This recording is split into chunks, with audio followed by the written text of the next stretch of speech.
One. Hello, Nestor. Thanks again for getting curious with me. Today, in our curiosity conversation, we're going to dive deeper into the Curiosity Project. This one shop, one stop curiosity shop for your mind. And we've gone over the Education Center or the Learning Center, the Research and Development, the Curiosity R&D, the Members Only Club, Excursion Club, the Micro Lending Program. And today, I want to dive deeper into the fifth component of the Curiosity Project, which is the Curiosity Innovation Lab, or a Curiosity Creativity Lab. It's a 21st century library that provides access to use, rent, or borrow tools, technology, and products that power and are powered by curiosity. And the idea here is to create a physical place for resource lending. Again, a 21st century library, and a workshop space to encourage and develop creativity. So it's slightly different from the concept of the Education Center, where more lessons are going to be taught and things are going to be done in that manner. And we're reimagining, say, the school. Well, this is kind of not just reimagining a library, because a library historically, it's not about a place where they hide all the books. It's a community resource center. And then earlier in the 21st century, these maker spaces started popping up all over. And I remember being really motivated and curious about these in the early inceptions of What If Curiosity. And it's long been a thought in my head, is like, well, what if we could marry these two? What if we could find a way that not just, or in upgrading or updating libraries and community worker spaces, we created something new and even better. And that's what the idea kind of behind this Curiosity Creativity Lab, because we talk about curiosity as something you need to exercise, but it's also something you need to practice, right? So you need a gym, but then you need a field to go play on. And the last thing before I turn it over to you to hear your thoughts on this is the other part about this Curiosity Lab is I intentionally use the word creativity here, because curiosity and creativity are different, but they work together. They're teammates, if you will. And I see this lab as a place where people can both get curious, but whereas something like the Knowledge Garden, they might develop something specific or do research or create IP on something. The Creativity Lab is where they can just use their curiosity to get creative, to be creative, and to create whatever. So yeah, I'll leave it there for now and see where you could run with this idea of creating a Curiosity Creativity Lab for the Curiosity Project. Hey, Matt, I really love the idea and this concept of the one-stop shopping curiosity project. It's creating something in my mind since the first time I heard about it. And today, when we talk about Curiosity Innovation Lab, labs are very common words for engineers like me, Yep. because we spend many time in labs trying things, doing experimentation, and one of the most beautiful thing actually that you do in a lab, it's the possibility of sharing experiences and being able to share knowledge and being able to share concepts, opinion, hypotheses. That this is part of the investigation model that we have.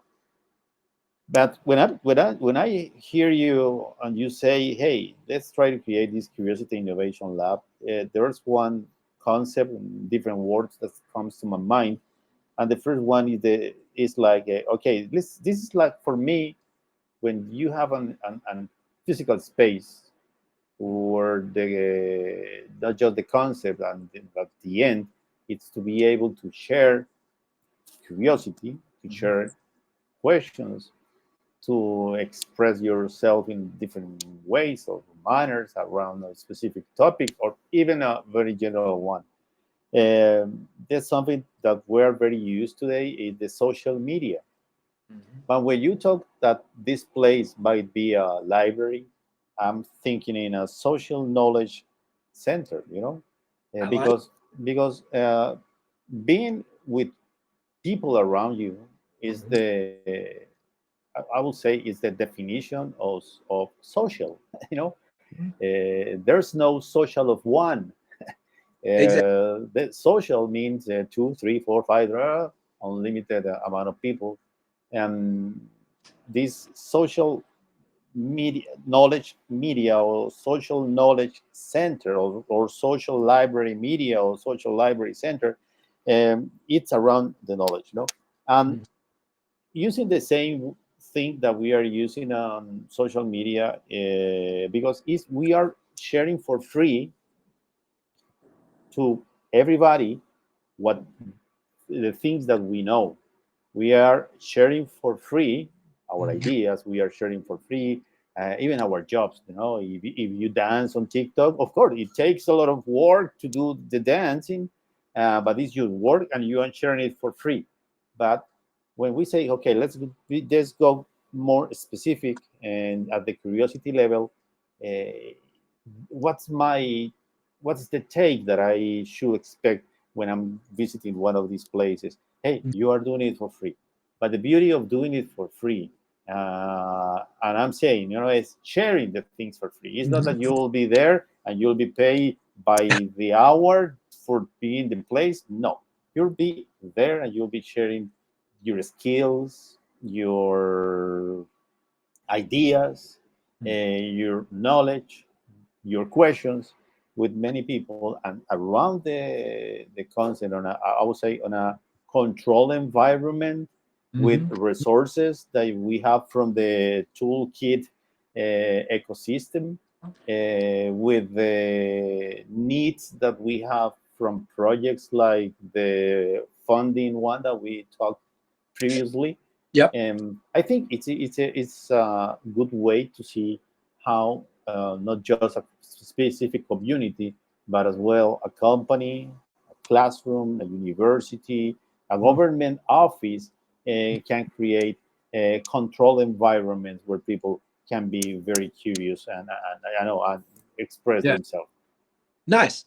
No, I love that. I love that. And it was completely by accident. But I wrote down a few of your words that you used, and they all start with E. So I'm going to go down through the E list. But I Okay. love the one that didn't start with an E. You described it as a social knowledge center, and I really love that because it's a different kind of knowledge, right? And learning is different when you learn from other people than when you learn from a book. It's completely true. We all have our own experiences with this. Yeah. And we all hunker down and read the book.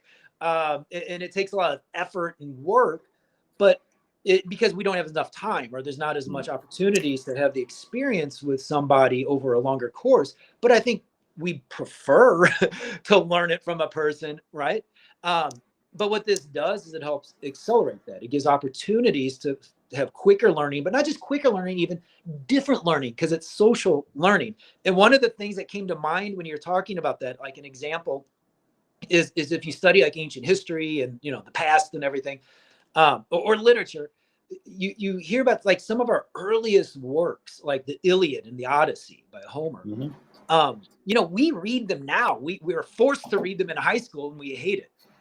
But when they're originally written, they were told. They weren't written down. They were sung, right? They were spoken. It was all. So if you were to read the Iliad, you are actually engaging in social learning. You're exchanging social knowledge. And I think that's how so much learning was done from both literature, but just these social experiences in the past. And nowadays, I think we learn less. I guess you could, but we learn less from literature. And we certainly learn less from, like, having somebody sing us a lesson. And not that we have to sing lessons in this creativity lab, but it just reminded me about how early humans went about learning and making these connections. And then just quickly, the key, I'll get to the E words, but the key word here too, the linchpin that you mentioned is share.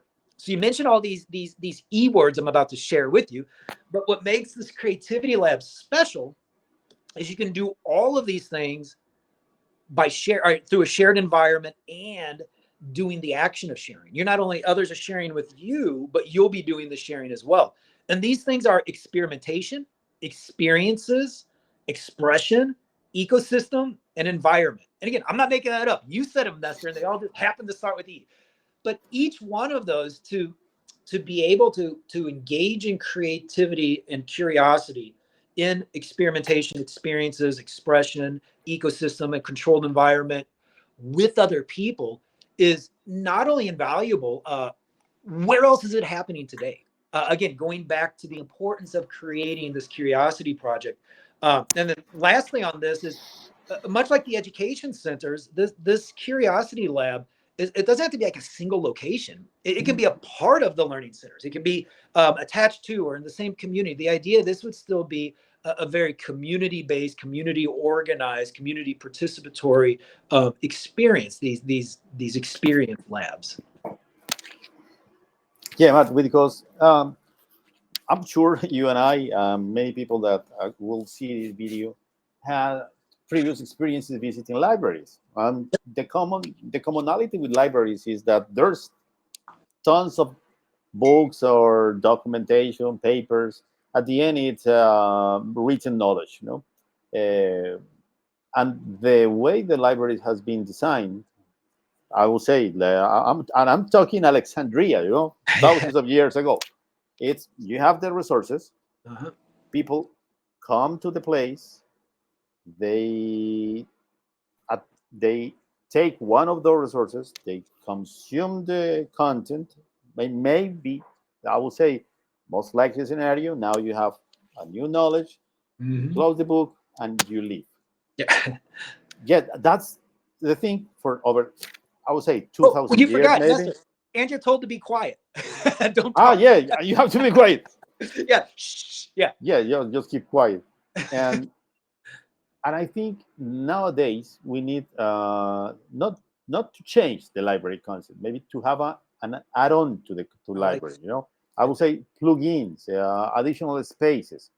Mhm. Now that you have consumed the content, or maybe if you don't want to consume the content, maybe you now you go to this special place where sharing it's not just allowed, but it's enforced. You know, if you want to get into this room, you are Uh-huh. enforced to share. And Yep. the simple thing is just to say hi. What are you talking about? Hey, what do you know? What do you hear? I just read this book and I just read this paper. Maybe some of you have some special knowledge, or maybe I have a question about this. Maybe I'm not sure if you are professionals in this area, but let's try to share the knowledge. And I think this is part not just of the history that we are creating, but I think it's part of the evolution of the way of thinking. Because Definitely. nowadays we know that the more we work in groups, Hmm. the faster the knowledge will be created. You know, Yep. it's not just the special skills that were, I don't know, for some reason gifted to some people in different times of the evolution. No, it's not that way anymore. Yeah. Because sometimes people ask, "Hey, where's the next Leonardo da Vinci? How about the next Einstein?" And I say, "Hey, no, we are saying what's the next social group that will change the global warming? What's the Yeah. next social group or the next company or the next city or the next government? You know, we are talking groups. We are not talking anymore about one person, because one person is limited at the end. Yeah. It's limited. But when we talk in these terms of labs of creation, these labs of knowledge, the I would say the requisite number one is Mhm. sharing. Yep. That's the thing. I think we need the creation of these places. We might do not have the perfect design yet, Hmm. but that's the invitation. No, it's like Yep. we are here today sharing experience and sharing knowledge. Hey, this is my take, this is my approach, what's yours?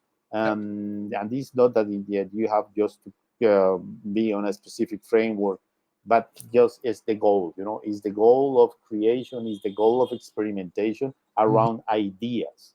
Yep. That's the thing. And you won't be able to experiment around ideas by yourself. You need people. You need to be social. You need to go social. In fact, I love that because it leads to exponential curiosity. Oh That yeah. even if you're a genius, like even if you're the smartest person on the planet and you're a curious person, the second another person enters the conversation, the curiosity, maybe not the intelligence, but at least the curiosity increases exponentially. Mm, mm, And then another person, and so on, right? So while we can't control for knowledge and we can't control for intelligence, or we can't control for other, say, factors or characteristics, we can not only control for but encourage curiosity, and we can even motivate exponential curiosity, and that in itself should be something that should attract interest of others, whether they want to participate or they want to get involved or fund or benefit from something like this. I think that while the concept of a curiosity project or the concept of this curiosity creativity lab may be a little distant to others, the idea or the importance, the value of creating a generator that generates exponential curiosity, I think is something people may be able to wrap their heads around. Or maybe I've got it mhm, all backwards. Either way, I get excited about both. But that's a pretty exciting place where you can, especially when you think of curiosity as a natural resource, and curiosity based thinking as processes to transform that resource into an energy. Well, these, if we follow that, then these curiosity creativity labs, they become power centers. They become like a generators of sorts that don't only help the individual, but the other key word you mentioned, the groups, beyond that, right? You don't create a power generator to help one person. yeah, It- yeah. So I think the potential for this could be seen pretty quickly and powerfully. yep. I do agree with you. The potential, it's okay. Very quickly, you will see the results. The results, and but the potential, I would say, this is something that we cannot measure today because That- we need to do the experimentation. Mhm. To be able to see. Okay, let's do the numbers. Let's create the Well, KPIs. I don't know all the crazy that's where things. the knowledge garden comes in. That's where the curiosity R&D comes in. Yeah. I'm saying, but it all, you know what I mean? It's one curiosity project with different parts, but again, all of these parts work together in concert. Yeah. Mhm. And they are perfectly synced, Mhm. because when we think in terms of the curiosity project, and one businessman, for example, one company is asking, okay, how can I use these concepts? Because it's not just one, it's a Mhm. mixture of many concepts around. But I would say one of the important things here is that it's the same thing. Let's go back 100 years. The way uh, companies has been managed over the last century is, hey, I do not have this knowledge, I will buy it in some place.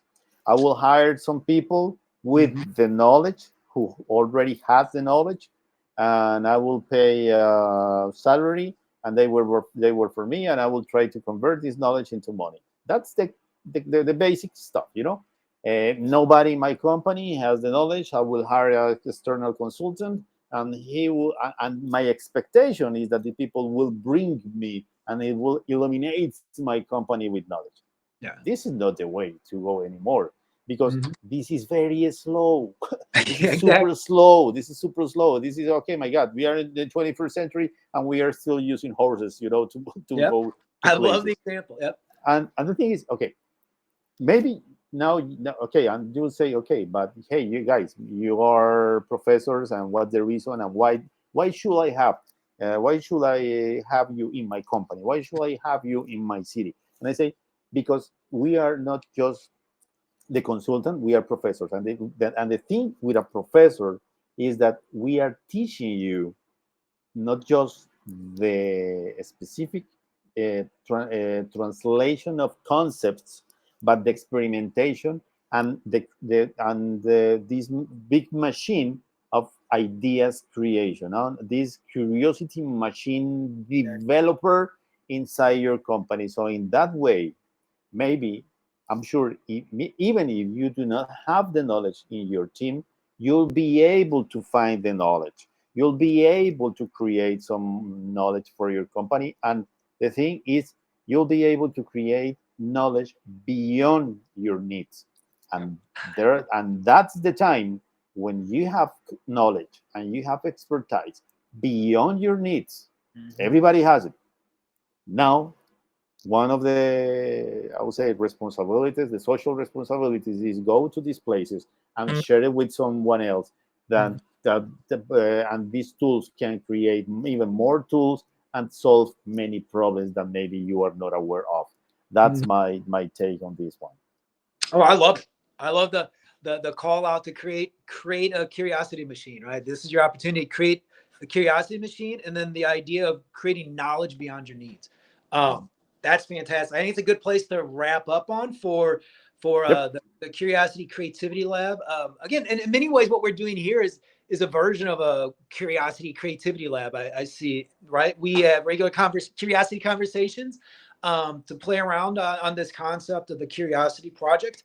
We don't. It doesn't exist yet. It will look different than what we're proposing, but we need a space to do it socially, right? We need, and I think we're inviting other people to get their thoughts as well, and appreciate your thoughts on this component, the Curiosity Creativity Lab of the Curiosity Project. So thanks again, Nestor, and talk to you next week. Until then, stay Okay, curious. Matt, it's always a pleasure. Bye bye. Bye bye.